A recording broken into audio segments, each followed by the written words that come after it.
Hi friends, இன்றைக்கி நம்ம பார்க்க போகிற இந்த சாப்டர் பேர் என்னென்னா கிளைடர்ஸ்லேயே ஏர்க்ராஃப்ட். ஃபஸ்ட்டு கிளைடர்ஸ்னால் என்னது?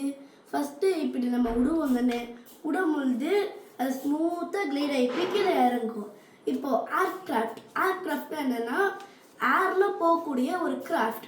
இப்போ கிராஃப்ட்னா என்னென்னா ஒரு ஹியூமன் பீனால் பண்ணப்பட்ட கிராஃப்ட்.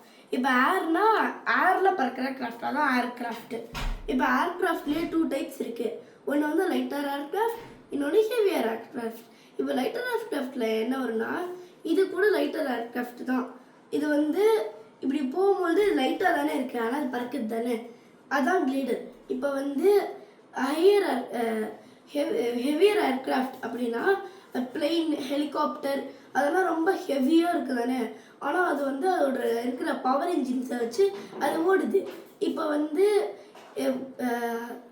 லைட்டர் ஏர்க்ராஃப்ட்லேயே 2 இருக்குது. ஒன்று வந்து என்னென்னா பவர்ட் ஏர்க்ராஃப்ட், இன்னொன்று வந்து நான் பவர்ட் ஏர்க்ராஃப்ட். பவர்ட் ஏர்க்ராஃப்ட்னா இன்ஜின் வச்சுருக்கோம். இப்போ வந்து இன்ஜின் இல்லாததுக்கு தான் நான் பவர்ட் ஏர்க்ராஃப்ட். இப்போ வந்து இந்த மாதிரி மெயின் ஃபோர்ஸ் என்னென்னா, இப்போ இதான் ஒரு பிளெயின் இப்படின்னு வச்சுக்கோங்க. இது வந்து மேலே வந்து லிஃப்ட் இருக்கும். லிஃப்ட்னா என்னென்னா இது மேலே தூக்கி அந்த பிளெயின் வந்து ஈஸியாக போகிறதுக்காக இருக்கும். இப்போ நான் பவர்ட் ஏர்க்ராஃப்டில் வந்து வெறும் 3 தான் இருக்கும். ஆனால் நீங்கள் வந்து பவர்ட் ஏர்க்ராஃப்டில் மட்டும் பார்த்தீங்கன்னா 4 இருக்கும். இப்போ வந்து இது நான் பவர்ட் ஏர்க்ராஃப்ட் தானே, இதுக்கு வந்து என்ன இருக்குன்னா லிஃப்ட்னா இது மேலே எப்படியே கூட்டு போகும். வெயிட்னா இது கீழே கூட்டு போகணும். ஏன்னா இந்த கிராவிடேஷனல் ஃபோர்ஸ் வந்து எதாக இருந்தாலும் பிடிச்சி இழுக்கும், அதனால அது கீழே கூட்டு போகும். இப்போ ட்ராக்னா நீங்கள் சைக்கிளில் வேகமாக ஓட்டிகிட்டு போயிட்டுருக்கீங்க, உங்களுக்கு காற்று இப்படி பிடிச்சி தள்ளும் தானே, அதையும் நீங்கள் இப்போ மீறி போகிறீங்க தானே, அதான் ட்ராக் ஃபோர்ஸ். இப்போ வந்து வெயிட்டும் ட்ராகும் சேர்ந்து இந்த லிஃப்ட்டு மட்டும் தாக்கு பிடிச்சிட்டு இருக்க முடியாது தானே, அதனால வந்து அது வந்து கீழே போயிடுது ராக்கெட்.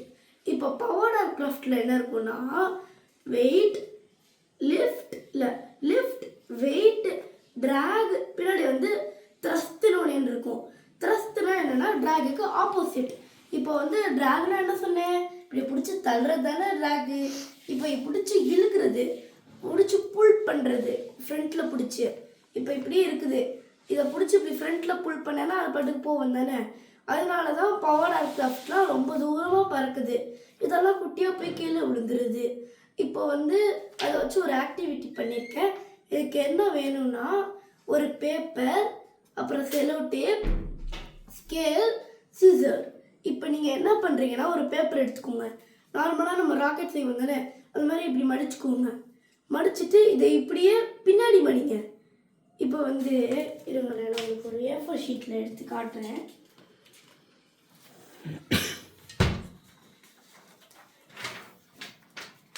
இப்போ வந்து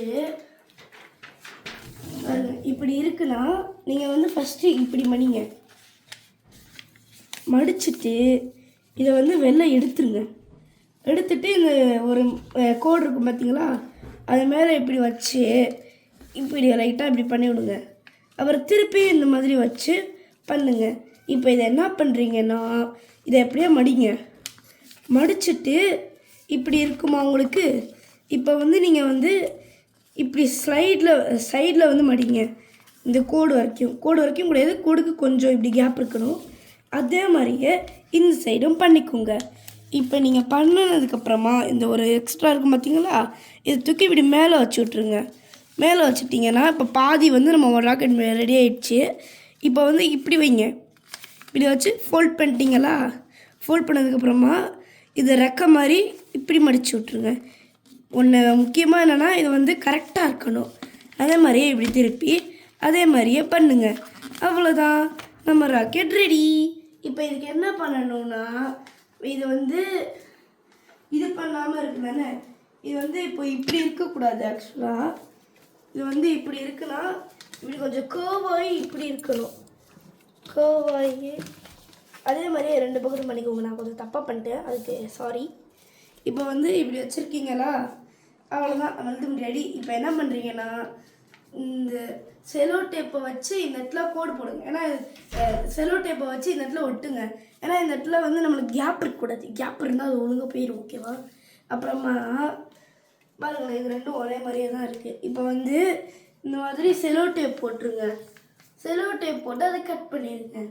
இப்போ வந்து நான் பண்ணியிருக்க கிளேடரை வந்து உங்களுக்கு விட்டு காட்டுறேன்.